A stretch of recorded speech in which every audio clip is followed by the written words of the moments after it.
Alors, dans cette vidéo, on va voir comment faire un petit programme Scratch pour, dans le fond, déterminer si un nombre est divisible par 2.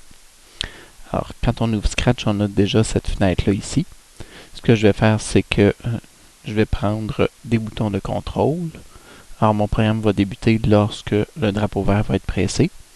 Et ce que je vais faire, c'est que je vais faire demander plutôt par le chat de donner un nombre pair. Donc, pas un nombre pair, mais plutôt quel nombre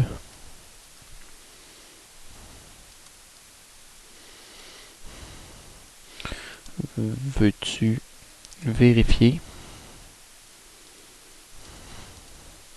s'il est divisible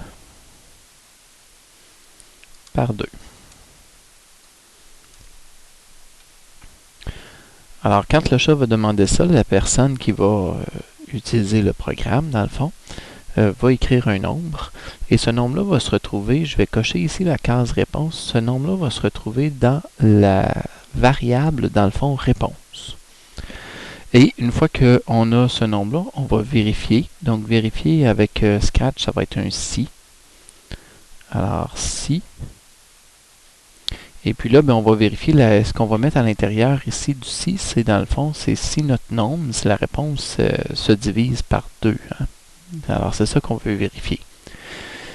Alors, ce que je veux vous montrer principalement avec ce vidéo, dans le fond, c'est la fonction mod, M-O-D, qui veut dire, dans le fond, modulo. Modulo, c'est une notion mathématique qui retourne le reste de la division.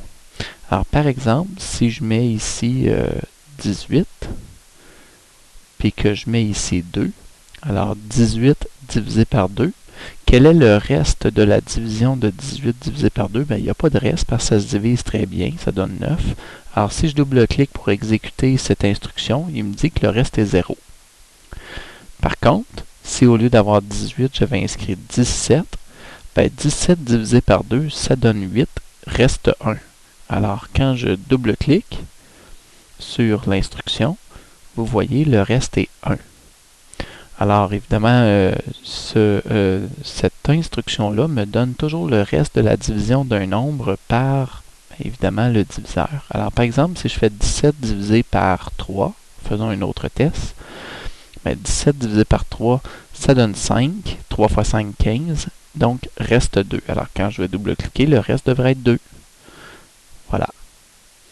Donc, ça me donne le reste. Alors, si je veux vérifier, dans le fond, le reste de la division par 2, je vais mettre 2 parce que c'est le diviseur. Et qu'est-ce que je veux vérifier qui est divisible par 2? Dans le fond, c'est la réponse. Alors, dans les capteurs, je vais retourner chercher la réponse.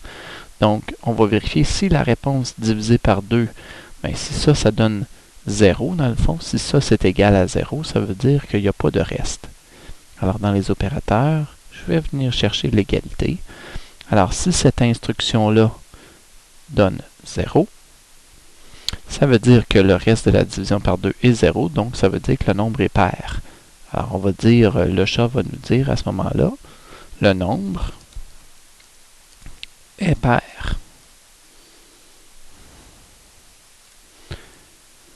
Sinon, sinon, ça veut dire que c'est pas un nombre pair. Alors, notre chat va dire à ce moment-là, le nombre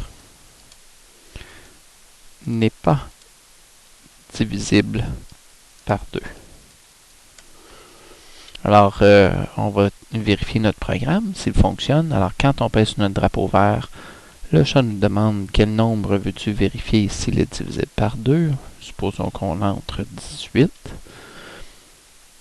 Quand on dit OK, ce nombre est pair. Si on recommence, puis qu'on fait un nombre impair, comme par exemple 25, ce nombre n'est pas divisible par 2. Alors, on voit que notre programme fonctionne bien. Quand on a un nombre impair, il nous dit qu'il n'est pas divisible par 2. Quand on a un nombre pair, il l'est. Alors là, maintenant, vous voyez qu'on pourrait vérifier si un nombre est divisible par 3, par 4, par 5 et ainsi de suite. Donc, avec l'instruction modulo en vérifiant son reste.